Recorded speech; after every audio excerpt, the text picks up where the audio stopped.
नमस्कार, good morning, जोहार। मैं चुन स्वागत है झारखंडी हिंदी न्यूज में। तो चलिए जानते हैं आज की ताज़ा और महत्वपूर्ण खबरों को।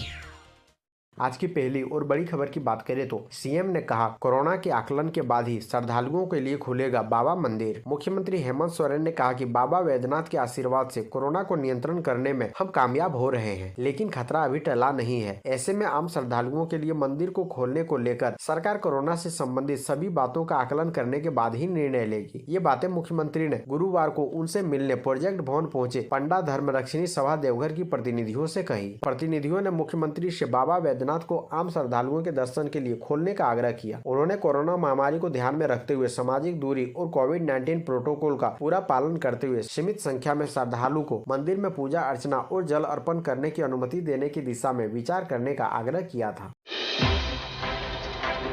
अगली बड़ी खबर, बसों का परिचालन हुआ शुरू, खुलेंगे सिनेमा घर। अनलॉक 5 की जारी गाइडलाइन के बाद गुरुवार की सुबह बसों के पहिए घूमे तो जरूर, लेकिन पहले दिन बस संचालकों को यात्रियों का इंतजार करना पड़ा। काफी कम संख्या में लोग यात्रा के लिए विभिन्न बस स्टैंड में पहुंचे थे। सरकारी और निजी बस स्टैंड में सुबह सुबह रांची के लिए कुछ यात्री मिले भी, लेकिन दोपहर बाद यात्रियों का टोटा था। इस वजह से 20 से अधिक बसें इस स्टैंड से खुली नहीं। चतरा बस स्टैंड की हालत वैसी ही रही, यहाँ भी यात्रियों का टोटा रहा। हालांकि पहले दिन कोविड को लेकर जारी गाइडलाइन का बस संचालकों के द्वारा पालन किया गया। बस में यात्रियों को शारीरिक दूरी का पालन करते हुए बिठाया गया था। वहीं दूसरी ओर सिनेमा घरों और जिम में गुरुवार को भी ताले लटके रहे। बताया जाता है कि देर रात जारी गाइडलाइन की वजह से संचालक इससे खोलने की तैयारी नहीं कर सके थे। सिनेमा घरों को खुलने में 1 से 2 दिन और लग सकते हैं। वहीं जिम को लेकर स्लिम एंड फिट जिम के संचालक राहुल जायसवाल ने बताया कि गाइडलाइन जारी होने के बाद गुरुवार को जिम व उपकरणों की सफाई की गई है। शुक्रवार से जिम का संचालन हो सकेगा।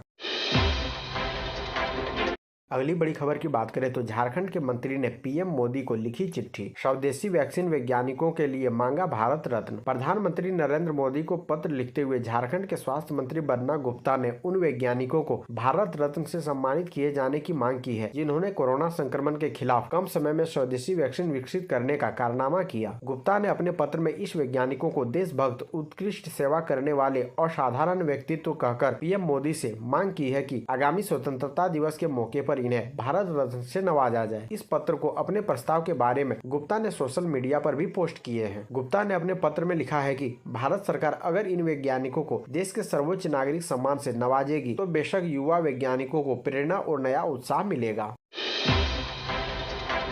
अगली बड़ी खबर की बात करें तो झारखंड में भी होगी जीनोम सीक्वेंसिंग। स्वास्थ्य मंत्री बोले, रांची और जमशेदपुर में खुलेगी लैब। झारखंड में जल्द ही जीनोम सीक्वेंसिंग हो पाएगी। इसके लिए पहले चरण में 2 मशीनें आएगी, जो रांची और जमशेदपुर के मेडिकल कॉलेजों में स्थापित होगी। इसके लिए मेडिकल कॉलेजों से प्रस्ताव मांगा गया है। स्वास्थ्य मंत्री बन्ना गुप्ता ने भी न्यूज कंपनी से बातचीत में कहा कि तीसरी लहर से पहले जीनोम सीक्वेंसिंग की मशीन लाकर झारखंड में इसे शुरू कर देना है। इसे 6 घंटे में ही कोरोना वायरस के वेरिएंट का पता चल जाएगा और उसके विस्तार को रोकने में कामयाबी मिलेगी। स्वास्थ्य मंत्री बन्ना गुप्ता ने कहा कि इसके लिए प्रस्ताव तैयार किया गया है। दोस्तों, अभी तक वीडियो को लाइक नहीं किए हैं तो कृपया करके लाइक जरूर करें।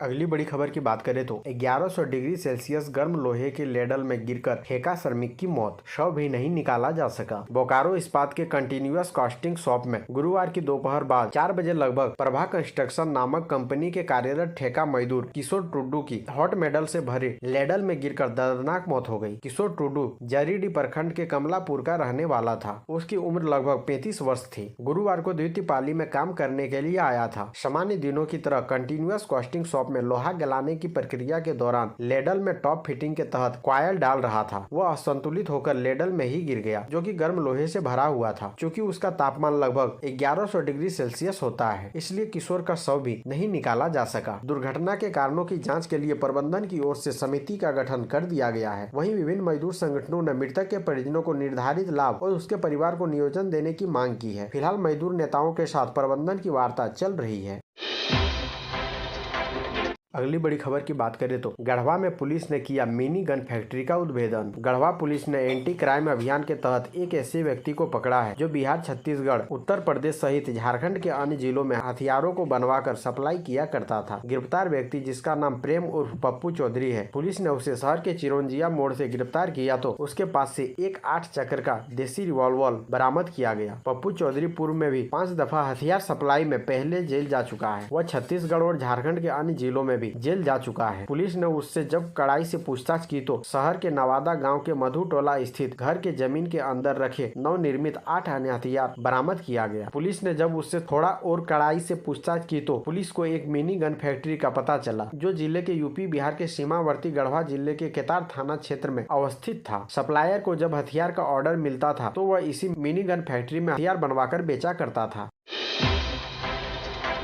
अगली बड़ी खबर की बात करें तो हेमंत सरकार के फैसले से बस संचालक खुश। कारोबारियों ने कहा, सरकार ने हमारी पीड़ा सुन ली। झारखंड में कोरोना पर काबू पाने को लेकर लागू स्वास्थ्य सुरक्षा सप्ताह के तहत अंतर जिला बस परिवहन की अनुमति मिल गई है, जबकि दुकानों को रात 8 बजे तक खोलने की छूट दी गई है। इससे बस संचालकों समेत व्यापारियों व होटल रेस्टोरेंट बार संचालकों में खुशी की लहर दौड़ गई है। जमशेदपुर बस ऑनर्स वेलफेयर एसोसिएशन के अध्यक्ष उदय शर्मा ने बताया कि बहुत खुशी की बात है कि झारखंड सरकार ने हमारी पीड़ा सुन ली है। मालिकों से ज्यादा स्टाफ परेशानी झेल रहे थे, अब कम से कम उन्हें राहत मिल जाएगी, उनकी आर्थिक स्थिति सुधर जाएगी। अगली बड़ी खबर की बात करें तो निजी स्कूल फीस मामले में अभिभावक संघ ने किया प्रदर्शन। सचिव बोले, शीघ्र होगा निर्णय। झारखंड में निजी स्कूलों द्वारा बढ़ा हुआ फीस वसूलने का आरोप लगाकर झारखंड अभिभावक संघ ने गुरुवार को गुहार कार्यक्रम के तहत उपायुक्त कार्यालय के बाहर मौन प्रदर्शन किया। निजी विद्यालय के द्वारा अभिभावक के शोषण का आरोप लगाया। अभिभावक संघ से जुड़े अधिकारी अजय राय का कहना है कि निजी स्कूल के द्वारा शिक्षण शुल्क के अलावा हर तरह की फीस जमा करने के आदेश से अभिभावक परेशान है। साथ ही आरोप है कि बिना फीस लिए निजी स्कूल ना तो रिजल्ट दे रहे हैं और ना ही ऑनलाइन क्लास की अनुमति दे रहे हैं। अगली बड़ी खबर की बात करें तो झारखंड सरकार बेचेगी काले गेहूं का आटा, ब्राउन राइस। झारखंड सरकार सेहत के लिए फायदेमंद माने जाने वाले काले गेहूं का आटा और ब्राउन राइस बेचेगी। झारखंड राज्य आजीविका संवर्धन मिशन के तहत इसका संचालन किया जाएगा। इसके अलावा अरहर दाल का plus brand, plus washing powder और प्लस हैंड वॉश को भी लॉन्च किया गया। सखी मंडल की दीदियां द्वारा उत्पादित काले गेहूं का आटा प्रतिरोधी क्षमता बढ़ाने में कारगर होता है। अपने गुणों के लिए मशहूर काले गेहूं के आटे से ब्लड प्रेशर एवं कोलेस्ट्रॉल नियंत्रण में आसानी होती है।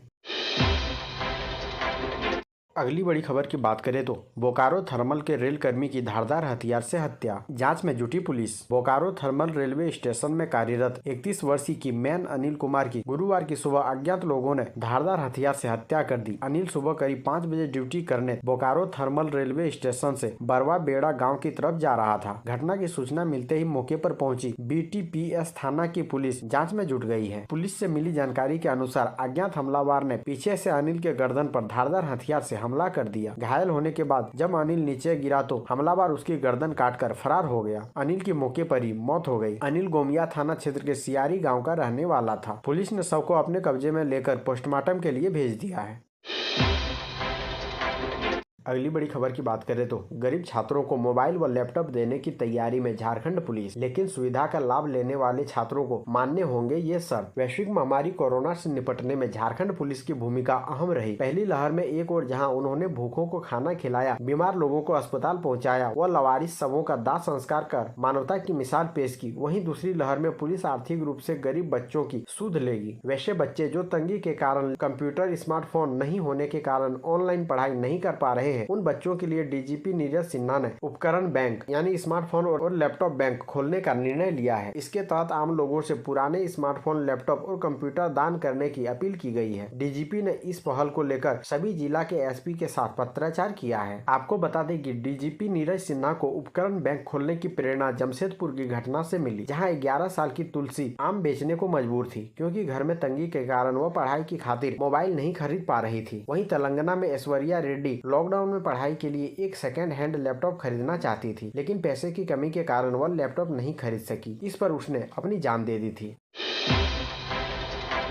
46 दिनों बाद धनबाद की 176 बसें पकड़ेगी रफ्तार। 16 मई से बंद है बसों का परिचालन। 46 दिन बाद बसों का परिचालन गुरुवार से शुरू हो गया, जिसके बाद बस संचालकों में खुशी देखी जा रही है। वाहनों की साफ सफाई कर संचालक यात्रियों के इंतजार में खड़े हैं। हालांकि जानकारी के अभाव में यात्री बस पड़ाव तक नहीं पहुंच पाए, जिसके कारण कई रूटों पर बस का परिचालन नहीं हो पाया। केवल हजारीबाग, बोकारो के ही कुछ यात्री मिले। दोपहर बाद यात्रियों के आने की उम्मीद बस संचालक कर रहे थे। धनबाद बस स्टैंड से 176 बसें रांची, जमशेदपुर, बोकारो, गिरिडीह, देवघर, दुमका, हजारीबाग, रामगढ़ सहित विभिन्न रूटों पर चलती है। हालांकि अभी केवल राज्य के अंदर ही बसों के परिचालन की अनुमति दी गई है। बावजूद इसके बस संचालक काफी राहत महसूस कर रहे हैं।